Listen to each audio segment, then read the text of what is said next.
தினமொரு வசனம். 2 தீமோத்தேயு 2வது அதிகாரம் 22வது வசனம்.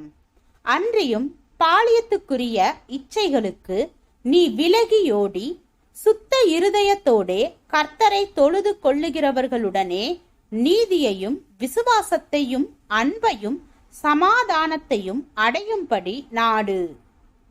ஐஸ்கிரீம் மிகவும் சுவையானது. அதனை மனதார வெறுக்கவோ வேண்டாம் என்று விளக்கவோ முடியுமா? ஆனால் ஐஸ்கிரீம் நம்முடைய சரீரத்திற்கு எந்தெந்த விதத்தில் கேடு செய்கிறது என்ற அறிவை பெறும்போது அதனை விரும்பத்தக்கதாக உணர்ந்தாலும் வேண்டாம் என்று விலக்கி வைக்க உந்தப்படுகின்றோம். அதுபோலவே சில பாவமான விஷயங்களை மனதார வெறுப்பதும் விலக்கி வைக்க விரும்புவதும் கடினமான காரியங்கள். வாலிபன் ஒருவன் பாவத்தை வெறுப்பது சம்பந்தமான பிரசங்கம் ஒன்று கேட்டான்.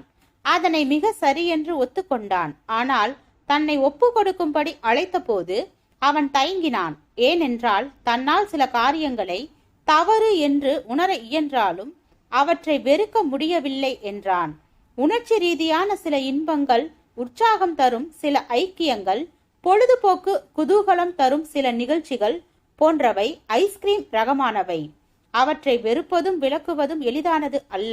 ஆனால் பரிசுத்தமான வாழ்க்கையின் மேல் ஒரு நல்ல ஈடுபாடு வரும்போது இவற்றை தவிர்க்க வேண்டும் என்ற நல்ல விருப்பமும் வர இயலும். சில விஷயங்கள் வெறுக்கத்தக்கதாக இருப்பதால் அல்ல, அவை ஆரோக்கியத்திற்கு எதிரானவைகள் என்ற நல்ல ஆவிக்குரிய அறிவை சார்ந்துதான் அவற்றை தவிர்க்க முடியும். நல்ல உடல் நலனை விரும்புகின்ற ஒருவனுக்கு ஐஸ்கிரீமையோ பீஸாவையோ பர்கரையோ தவிர்ப்பதற்கு ஏற்ற ஒரு நல்ல மனநிலை வந்துவிடும்.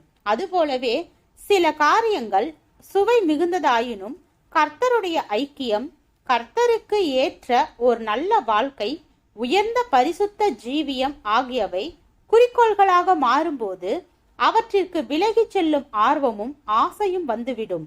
நான் சுவை மிகுந்த பல உணவு வகைகளை விலக்கி வைக்கின்றேன். ஆனால் அவை வெறுப்பிற்கு உரியதாகவோ சுவையற்றதாகவோ எனக்கு தோன்றவில்லை. ஆனால் சரீரத்தை சற்று பிரச்சனைகளிலிருந்து விலக்கி வைக்க விரும்புவதால் சுவையான உணவு வகைகளையும் விலக்கி வைக்க முடிகின்றது. அதுபோலவே நம்முடைய வாழ்க்கையை சரியாக வைப்பதும் சந்தோஷமாக வைப்பதும் கர்த்தருக்கு உகந்ததாக வைப்பதும் நம்முடைய நோக்கங்களாக மாறினால் அவற்றை விலக்கி வைப்பதும் அவற்றிற்கு விலகி போவதும் இயலாத காரியங்கள் அல்ல.